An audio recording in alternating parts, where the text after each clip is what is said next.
Yo, monkeys, it's me, DDP, the king of bada bing, the master of the diamond cutter, the three-time world champion, WWE Hall of Famer, and founder and CEO of DDPY.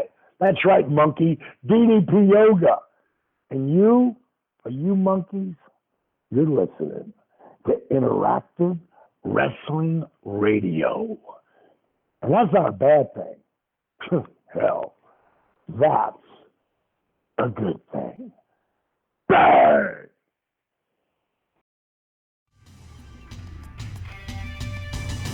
You're listening to Interactive Wrestling Radio, featuring the Interactive Interview, courtesy of WrestlingEpicenter.com.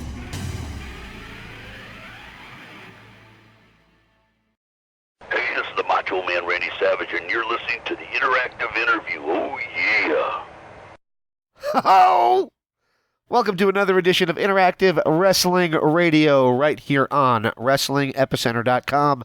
My name is James Walsh, and my George Costanza aside, what a week we have in the world of professional wrestling, as well as right here on WrestlingEpicenter.com. We have two really huge interviews right here for you. First of all, he is the three-time World Heavyweight Champion and a WWE Hall of Famer. He's also the king of bada bing and the man who created DDPY and gave Scott Hall and Jake Roberts a new lease on life. Of course, I'm speaking of Diamond Dallas Page. I want to thank his wife, Brenda, for helping us set this interview up. We've been bothering that poor young lady for, gosh, it must be 6, 7, 8 months since his book came out. He had a couple of health scares in the mix there. Frankly, I was afraid he might be putting me off, but we got him on right after he made that appearance on AEW Dynamite this past Wednesday in a segment that blew my mind. Man, if there was ever any proof that Cody is Dusty's son, that segment between Inner Circle and what I'm calling Diamonds and Dust, Cody's faction, was priceless. If you haven't seen it, find it and watch it. AEW Dynamite, of course, every Wednesday night on TNT. AEW Dark every Tuesday on YouTube. And, of course, pay-per-view Full Gear is available November 9th live on pay-per-view. Can't wait for that. Speaking of pay-per-views, November 2nd, MLW presents Saturday Night Super Fight, as we have the former MLW champion and former UFC performer, the one and only Filthy Tom Lawler, joins us for an exclusive interview as he heads into the big pay-per-view to take on Thomas Thatcher. We just watched the return of Impact Wrestling to major television. Nothing wrong with Pursuit, but I think everybody would agree that Access TV has a much larger reach, so that was awesome. New world champion, and he's a guy who's joined our show so many times, Sami Callihan. So happy for Sami to get the chance to be world champion. Tessa Blanchard confronted him. So happy for Tessa to be in that world title picture. We had her on, as well as her two dads. I love saying that because it reminds me of the sitcom. Without any further delay, whatever your poison might be, whether it be DDP or Filthy Tom Lawler, we hope you enjoy what we do here at WrestlingEpicenter.com. If you haven't, please do click that subscribe button. Follow us on Twitter at WEpicenter. Like us on Facebook, facebook.com/Wrestling Epicenter, or just search Wrestling Epicenter on Facebook. Got a lot of people on there. That's our biggest social media platform. And, of course, check out WrestlingEpicenter.com, your home for 24-hour wrestling news and interviews.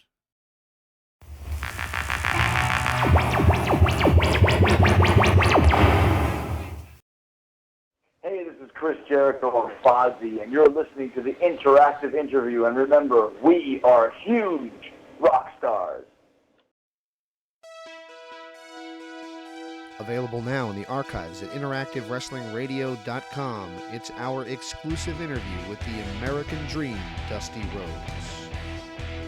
So no, we respect each other in the ring and what we've done, and there's a respect there. And even though if he would say something bad, he kept coming back to that respect thing. People had told me, but there's a respect there. But it's business. Business is business with me and him. This classic 2005 interview can be heard at WrestlingEpicenter.com and InteractiveWrestlingRadio.com. This is A-Train, otherwise known as Giant Bernard. You're listening to me on the Weekend Wars of Wrestling on the Wrestling Epicenter. Welcome back to Interactive Wrestling Radio. On the Newsmaker line with us right now is a gentleman who returned to wrestling action, at least in some way, last Wednesday night on Dynamite. He is Diamond Dallas Page. Mr. Page, are you with me? Yes, I am, bro. Yes, I am. Oh, man. So I want to tell you, that was one of the best segments I've seen on wrestling television in quite some time. Thoughts coming out of your first appearance on AEW Dynamite? You know, it was a lot of fun, and it was kind of last minute. Cody had called me, 2 days out and said, "Hey, we got this idea, and are you free Wednesday night?" I said, "Well, let me check my schedule." And I checked it out, and I said, "Well, for you, I am." I go, "But what am I doing?" And then he told me. I popped, and what's funny is he said to me, "They're working on your music." I took the liberty of working on your music right now because he knows I always loved my WCW music, where I was Smell Like Teen Spirit, was the song. Right. And as it turns out, I ended up working with the guy that night. It was a Monday night, and we got it down perfect.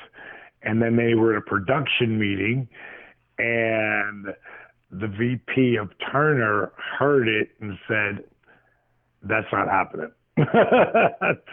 Oh, no, why not? Because he didn't want to get sued.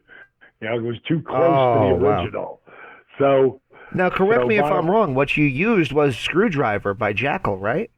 Exactly. And now, that's way better, especially for anything new I'm going to do. I called Jesse Dupree myself, and him and I are good buddies. And he said, "Dude, you want to use Jackyl?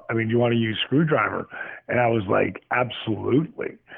And what's funny, though, when they first do the big, "It's me," and I put that break in there purposefully, for that to hit, because I wanted to see if what popped. I didn't expect that pop. I didn't expect it so loud that you didn't hear DDP. You didn't even hear the beginning. You didn't hear Self High Five. You didn't even hear it if you were watching the show. But as I kept walking, right. And if you know Jackyl, then you know that that's Jesse's voice, because, right.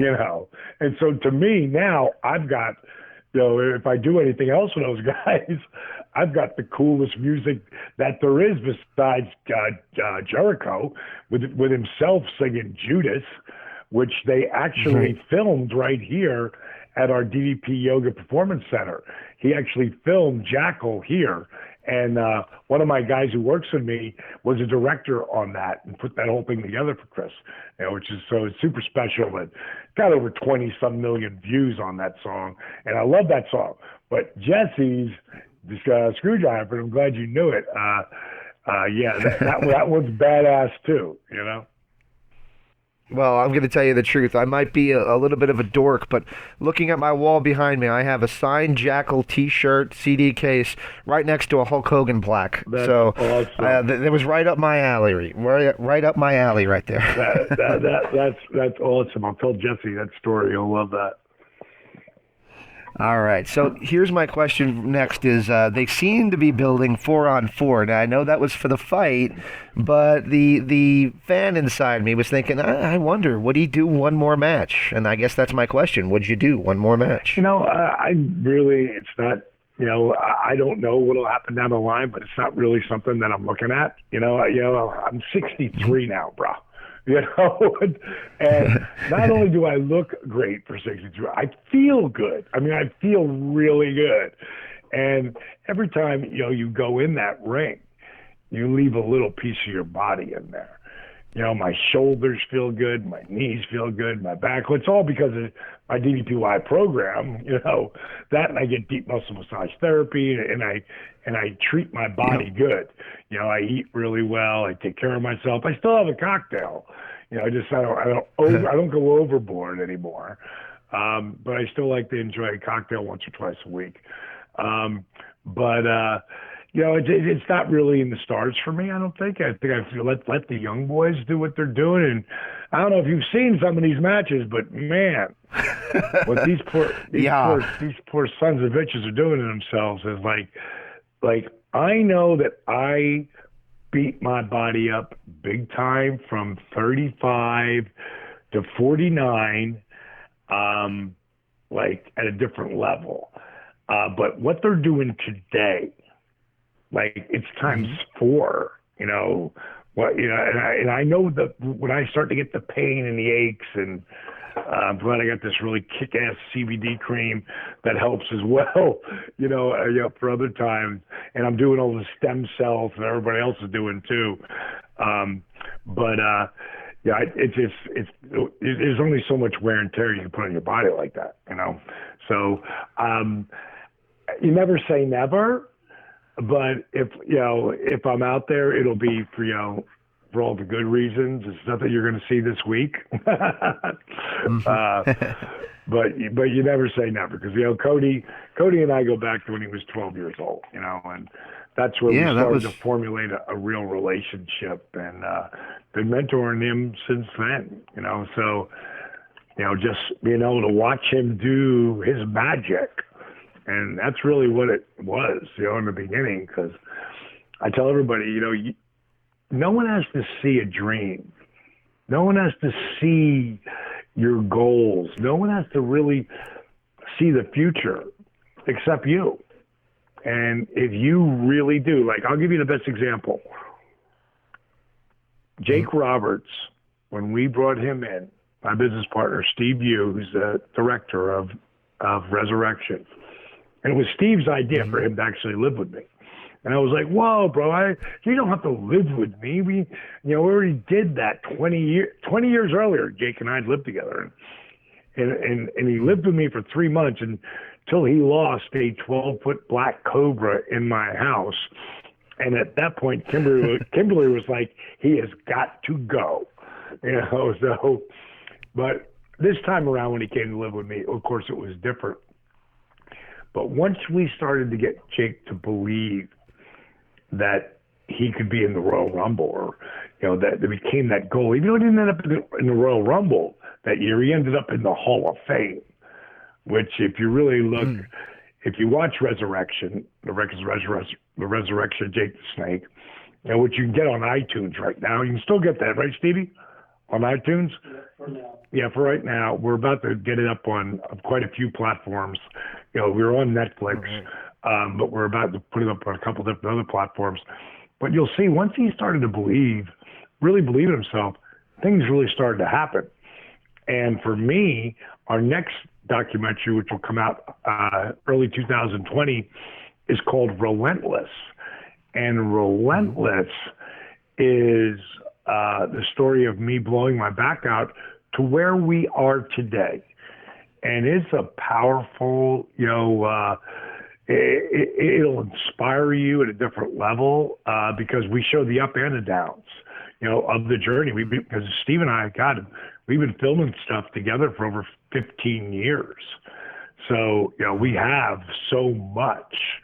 And, Steve Austin was living with me at the time when I started this journey. And, we've got him throughout the documentary. And in the beginning, he's saying, like, I told him, what the hell are you thinking? It's never going to happen. You can't develop a yoga program for people who wouldn't be caught dead doing yoga. And I said, well, I'm one of them. And I found this guy over here and this guy over here. Today, DDP Yoga is simply DDPY. Why? Because I want people to stop calling it just yoga. And if you call it, the only time you'll ever hear me call it yoga is if I'm saying it's yoga for people who wouldn't be caught dead doing yoga. And it's great having Steve in that. Jericho's in it. You know, a lot of the boys come through, and because they were influential to it becoming the mainstream program that it is right now. Like no one believed in it, but I did. And then as we went on, Steve did, and then this person didn't, and that person didn't. We just keep putting the work in. Anything's possible. Absolutely, and I'm gonna give you a little bit of praise right now. I interviewed Jake Roberts for the first time in 16 years earlier this year, and I interviewed him when he was really down and out and living in the UK, and he was in bad shape. And if you had told me that he'd even be alive 16 years later, I would have probably said you're a liar. What you did for him, you're going for sainthood. That's just amazing what you did there for him. Well, it's really my team. I mean, we started filming Cody. We've done a couple interviews with him over the years since he's left, WWE. Just bring people up to date on. And then the next one was about All In, because that had happened. And I'm really excited about this year doing it because of all the crazy shit that's happened. But after All In, we started just filming the Road to stuff, and we filmed him and because the Bucks had created the elite, videos that they would do all the time, and they were all on the road together, and they would film all this stuff, and they built this amazing following online. Like the Matt and Nick, they're revolutionary guys. Like they do stuff, that they see it again, and they're the only ones who had to see it. As far as guys who became huge stars in our business, that in the beginning everybody laughed at and said they're never going to be anything, yet they're the only guys that had Fungo dolls of themselves. Is that what they're called? Fungos with the big heads? Funko, yeah. Funko. Yeah, but they're the only guys that I know that weren't in WWE at some time or another. Right. But they were. And all they had to do was believe in themselves and market themselves and be cool to the fan. I mean, that's what I did. It's the same mentality. So, those guys had created that series on YouTube, So Code wasn't with them at that, over this period. So we just started filming stuff, our comeback studios. And Steve, again, the guy who was the director of, one of the executive producers of Resurrection and the executive producer of Relentless, he took over and started helping put interviews and storyline stuff together for Cody. And at the beginning, we didn't charge him nothing. We just took care of him because, again, he's like my nephew. And and then at some point, Tony Khan got involved, and we started to get paid, which was kind of cool, because now we're a real full-blown production company here. But all the stuff you see that's on that TV, that isn't the entrances. A guy named Kevin Sullivan, of all names, not the Kevin Sullivan. This is Kevin Sullivan. Not the Taskmaster, not right? The Taskmaster, but the producer. He does a hell of a job, and he now works at AEW, and we just do a lot of stuff for those guys, and it's really fun, to be involved with what they're doing and watching it all just come to fruition. It's pretty amazing, One of the cool things that Cody told us in a media call that we were on with him is he's excited to see the returners, the guys who, when WCW and subsequently ECW closed, just turned off. They didn't go back and watch WWE. See if they can become AEW fans. See if they can win back the fan base that's, just gone away. I know you've done a number of WWE DVDs looking at the history of WCW Nitro. Do you think that Dynamite has that same feel as Nitro and could change the business the way Nitro did? I think that no matter what, it's completely different, because it was, if you look back at the roster that we had, I mean, we had a roster of Hall of Famers. Right. And they have a roster of people that nobody really knows yet, except for the hardcore fans. But they're starting to within 4 weeks. So that's really exciting, especially when you're creating some of the storylines. And like the guys who are going to, and the girls that are going to step up through this, that's the fun part to me to watch. Like, who's really putting in the work when they're not on TV? And I don't mean lifting weights in the gym. I mean everything else. Because lifting weights in the gym is a trivial part of it. I think for them to have created what they've created is unprecedented. It's like you can't really compare it to that. But do I think a lot of the WCW fans are returning? I know for a fact they are, because I get hit by it left and right all the time, and it sparked their interest.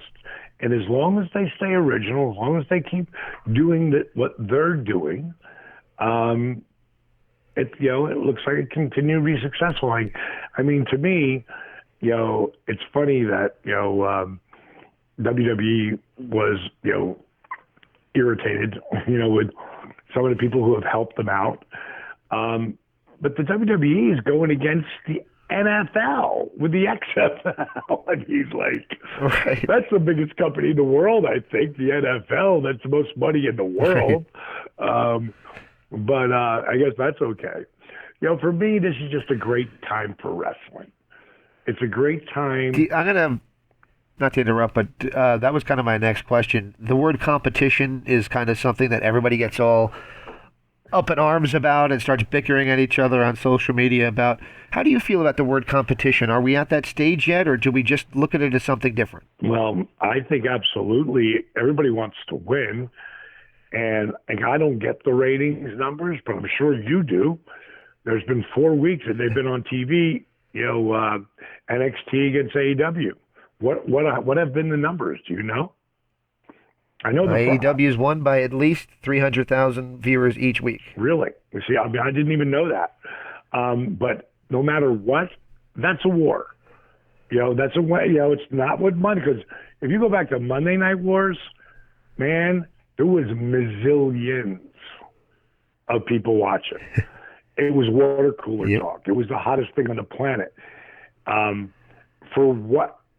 wasn't this much TV though. There wasn't these many subscription channels. There was nowhere near it. So the audience has thinned out dramatically.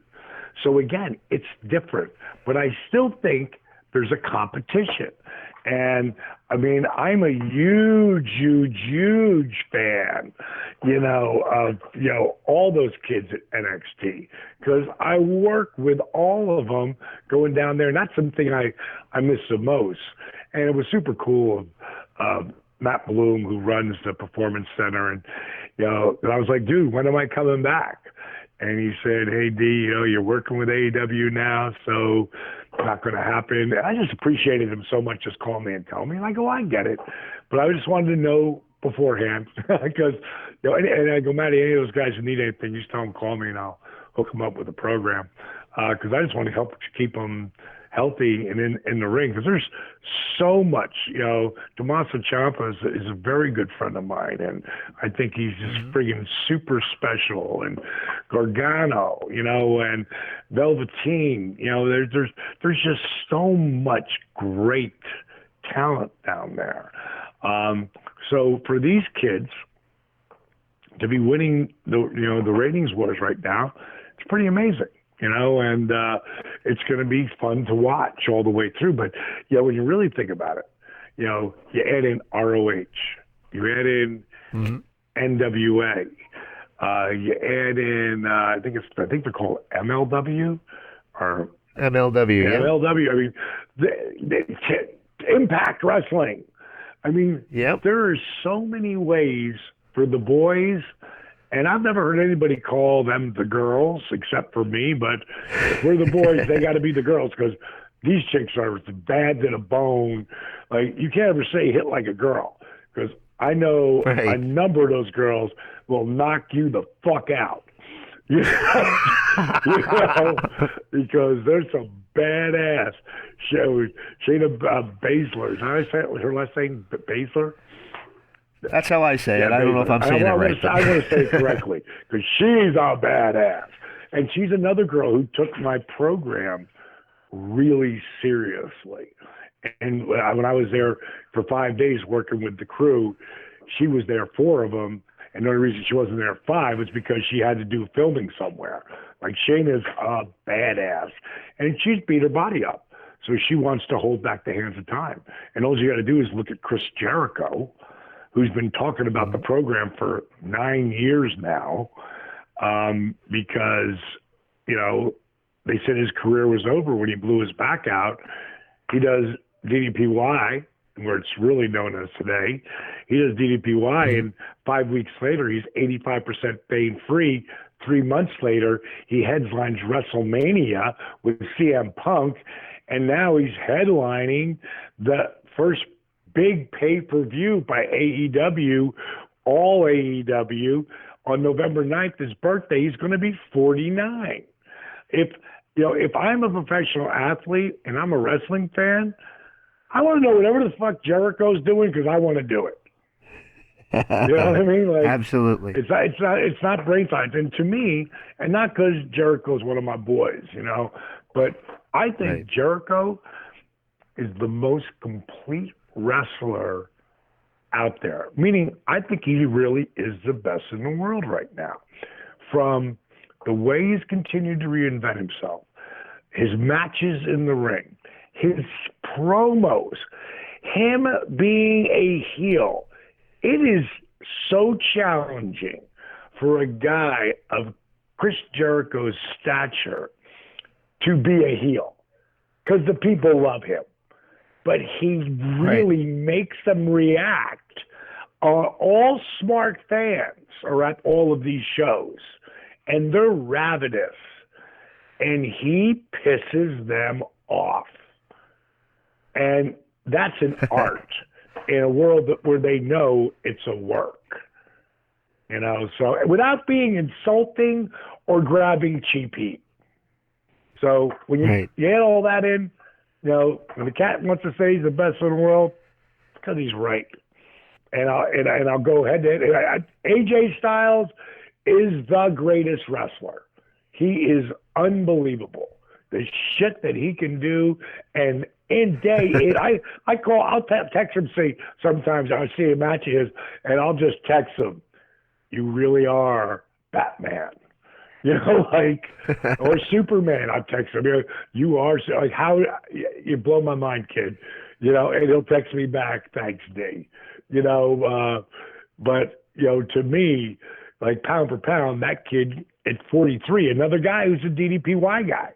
When he blew his back out 4 years ago, before he went to WWE, remember 5 years ago, Jericho said, "You need to get a hold of Diamond," and he texted me and he said, "AJ's hurting." He lives 30 miles from me. He drove over here. He spent a day with me. He's in Relentless, the next documentary we have coming out, because we interviewed him. And, you know, but, you know, so when I say the greatest, I mean the guy all-encompassing with a 30-year career. You know, that's, you know, 25 of it's been on top. And the only other guy who did it like that was Ric Flair. You know, he was 30. Shawn Michaels, really close, you know, as far as, you know, between him and Flair. Because he, again, a guy who had it all, you know, the showstopper, you know, with the mouth and could talk and the look and believable, you know, and he didn't need to be, he didn't need to be 6'10". You know, he just needed to be him, and believable as hell. So, you know, my new guy that I'm going to predict is going to be the hottest wrestler in the business, the hottest up-and-comer.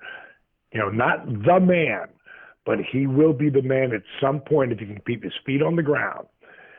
And if he keeps doing what he's doing, MJF has the skills. He's got it all. He's got it all. Very young to have it all the way he does. As long as he keeps learning, as long as he doesn't shoot himself in the foot, he really does have the ability. It's another guy that there's a lot of these kids I just take under my wing and I work with them and I talk with them and just give them whatever my insight is because they're putting the work in and they have my attention. And then if they actually do something with it, then I'll continue. If they don't, then I go on to the next kid, And it doesn't have to be the next hot star. It could be like I was doing it with Cody, who wasn't even in the business, So it's whoever has the work ethic, that to me is everything. I completely agree with you on MJF. I look forward to him grabbing the microphone, and whatever he's going to say is just the most genius thing that you could possibly say in that moment. He's just perfect. So I completely agree with you on that one. I kind of, and I never mean to compare anyone to Ric Flair so early, but there's plenty of guys, LeBron James and ex-Michael Jordan. That's been said, and, Kobe's an ex-Michael Jordan. Like, everybody's compared to the guy who is the best. And until, LeBron does what Jordan did, it's still Jordan, So, like, Rick had a hard time getting people to hate him at some point, even when he was the dirtiest player in the game, because he was just so friggin' good at what he did. But The Rock, another example of a guy who became so entertaining that you couldn't make him a heel. And right. Exactly. That's the way Dusty was. So entertaining, he couldn't be a heel anymore. Agreed. So MJF, that's the only buffer that's going to be there. Can you stay heel? Like Austin, me, we both wanted to stay heels. In 1997, we did not want to be baby faces. And on both sides, the people changed us. For Steve, it was his feud with Brett. And Brett was making himself a heel at times. And when Steve bled out and didn't tap out, and then he did the 316 thing, man, whatever order that was, I think it was the Bret Hart thing, and then it was King of the Ring when he did the 316 thing. Then forget about it. You weren't stopping that juggernaut. For me, it was when I dropped the NWO. When I dropped, those guys went through guys for a year. No one dropped them. When I dropped them in New Orleans, man, my career took off like a rocket. And then Savage set it into... that was all Randy, I was going to say, that was my next question. We interviewed Lanny. I actually interviewed Randy. I was lucky enough to do so when he was still with us, and we talked about your match. And I've talked to you about the match before as well, but I watched their DVD that they did on him, and they kind of glance over his WCW years and kind of almost forget that there was really awesome stuff there. And, your match with Savage was on par, especially the Spring Stampede one, with absolutely WrestleMania 3, I think. It was on par with what he did with Steamboat at WrestleMania 3. Yeah, it was unbelievable. And thank you, because that's a huge compliment. But, the cool thing that WWE did do was when Randy passed, he had his top 5 feuds. Now, this is a guy, who had top feuds with every single guy he ever worked with. But of course, the first one to me that's going to pop up is going to be Jake, because the snake biting him. Do you know that story? Did Jake tell you that story?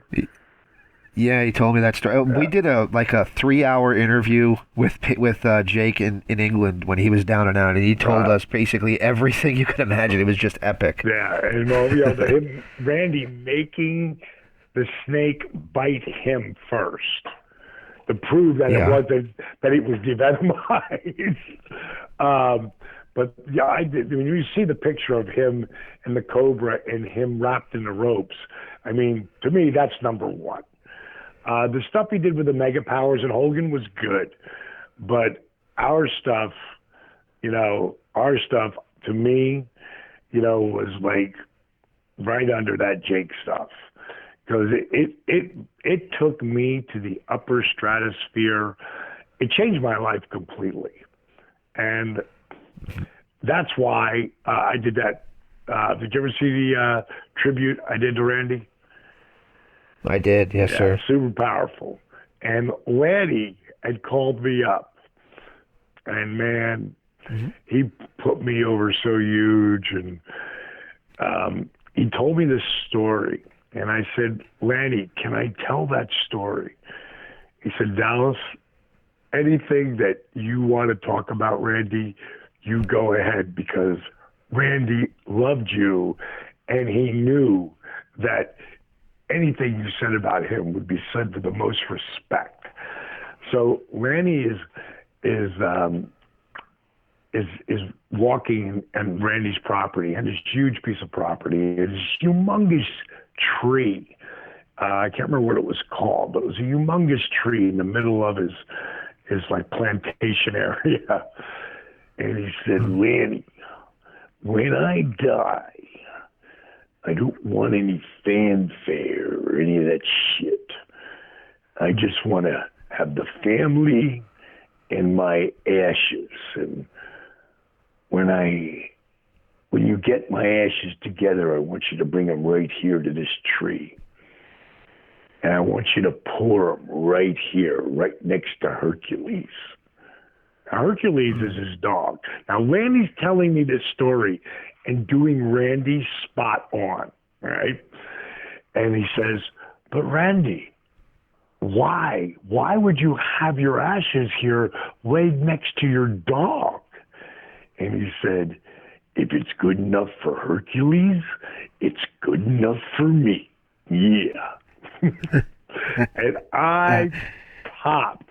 Lanny was calling me because I had called him and said, where's the funeral?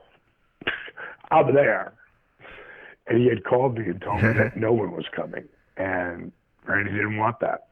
But he loved me and blah, blah, blah. And then he told me that story.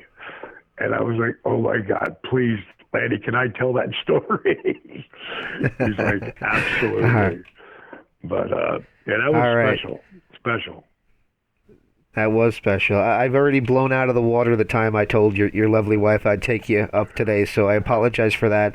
I just have one last question for you, and it's because I've been bugging her since the release of your book. Gosh, almost a year ago, off and on for a while. So I appreciate you guys finally beating into submission and getting you guys to do this with me, but also for allowing it to happen. So thank you for that. Speaking of the book, Positively Unstoppable, I read it, when I first got sent it. I loved it.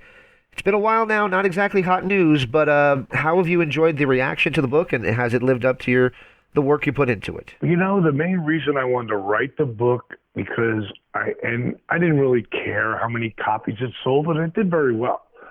But I didn't care about the copies that it sold, because I knew it would be timeless.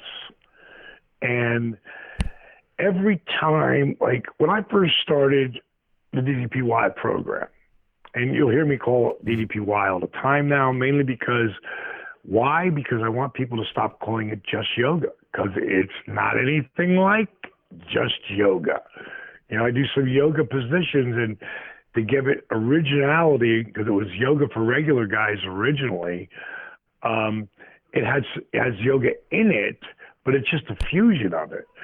So, now I'm promoting everything DDPY, even to a point of DDPY.com.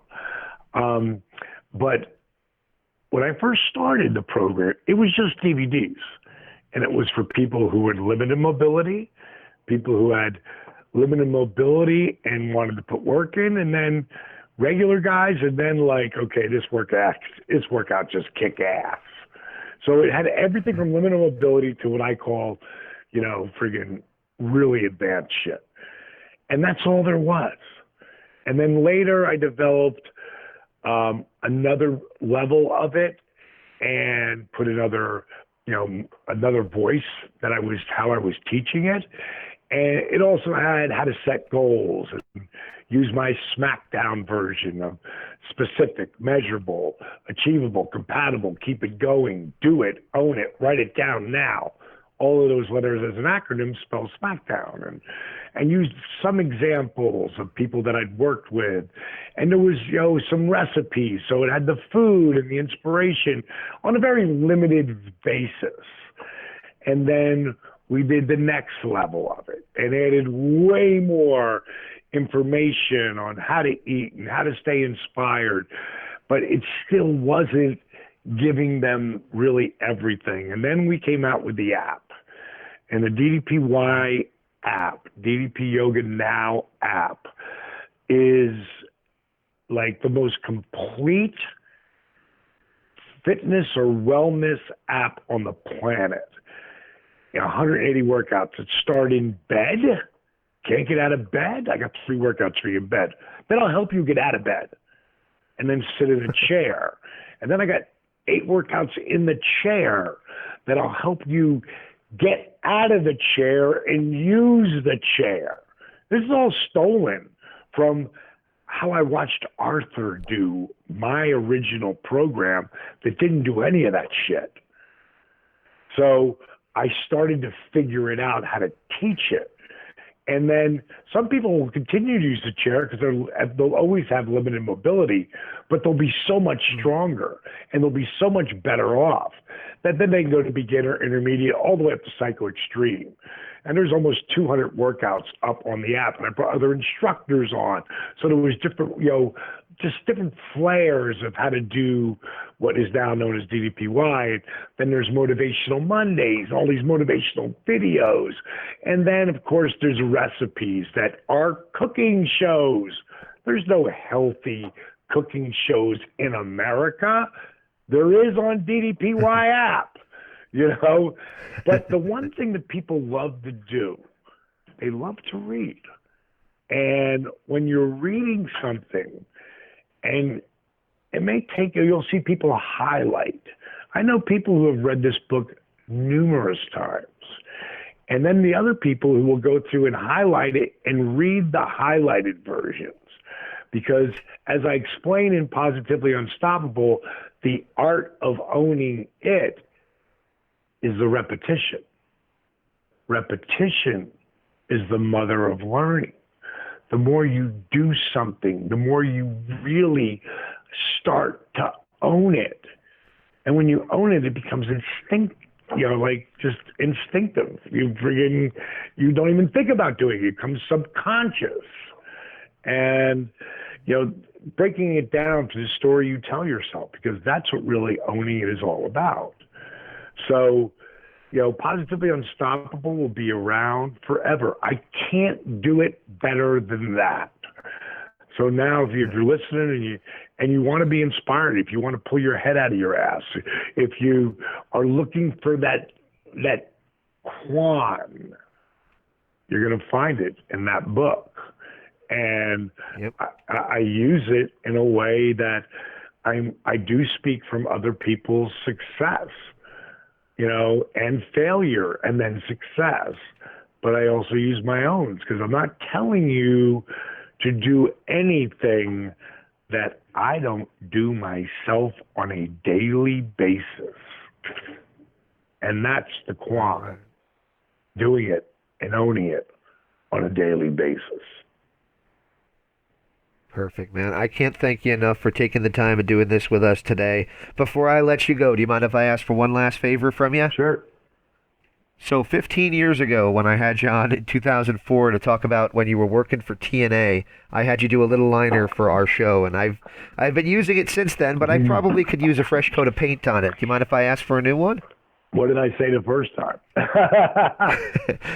You said, it's me, it's DDP, and you are listening to Interactive Wrestling Radio. Stay tuned and feel the bang. That's what you said that time. Okay. So I'll give you something similar but different. How about this? Cool. Yo, monkeys, it's me. It's DDP. the king of Bada Bing, the master of the diamond cutter, the three-time world champion, WWE Hall of Famer, and founder and CEO of DDPY. And you, monkey? Well, fuck, what's the name of your show?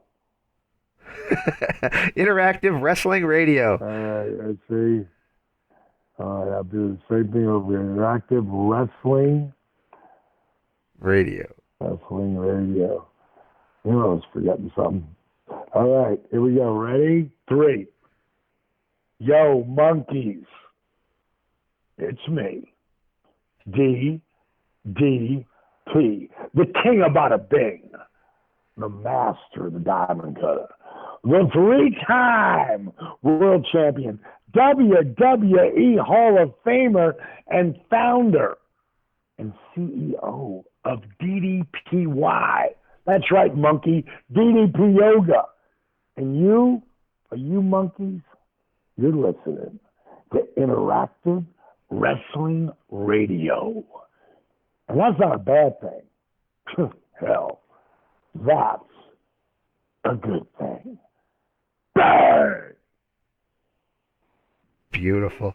Man, you're the best. I appreciate you so much. Thank you so much for doing this with us. That was so incredible. All right, let me just leave one little tag on there so you can give me an out on this, all right? So, sure. So anyone out there, you want to check out my program, don't listen to a fucking word I have to say. Go look at it yourself, but go to Twitter, at RealDDP, at DDP Yoga. Go to Instagram, at Diamond Dallas Page, at DDP Yoga. Go on Facebook. And don't go to my site where there's like 800,000 people, DDP Yoga. Go on DDP Yoga, actually 2 words I think it is. It's a member site. There's about 40,000 people that are active on that site. That will help inspire you. They will answer any questions because that is the place that we set up that people could help each other. Go listen and ask your questions of them, and then go to ddpy.com. Sign up for my DDPY app, and you'll get it for 7 days for free. I don't know how to do any better than that. You got it for free to try for a week. If you want it, keep it. If you're not going to use it, delete it. 6 to 1, half a dozen the other to me. But if you do go on ddpy.com and you do sign up for the app and you do put the work in and you do get the results, you might just hear from me. It happens all the time. Good night, my friend. It's been your pleasure. See ya. It has. Right. Thank you. Have a good day. You too. Bye-bye. Thank you, man. Bye-bye. Bye.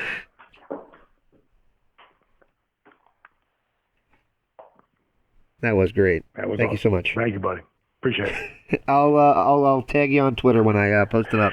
Thank you so much, and I'll let you go. Pop it up do Twitter and the Instagram thing, and they will put it up there. Got to take care of the Jersey boys. Absolutely. Hey, how'd you know? 201. The phone number. 201. Yeah, yeah. I grew up in Ridgefield, New Jersey, up on the Route 3, number 3 on the Turnpike. Dude, you know by that the GW Bridge. 201 is the original area code. But there was only 201 in Jersey. For the entire state? For everywhere. And then there was 372. I was like, or 732. I'm like, what the fuck is 732? So, yeah, it's I always take care of my Jersey boys. All right, brother. Appreciate it. Thank you so much. You take care. See you, Talk to you soon. Bye-bye. Bye.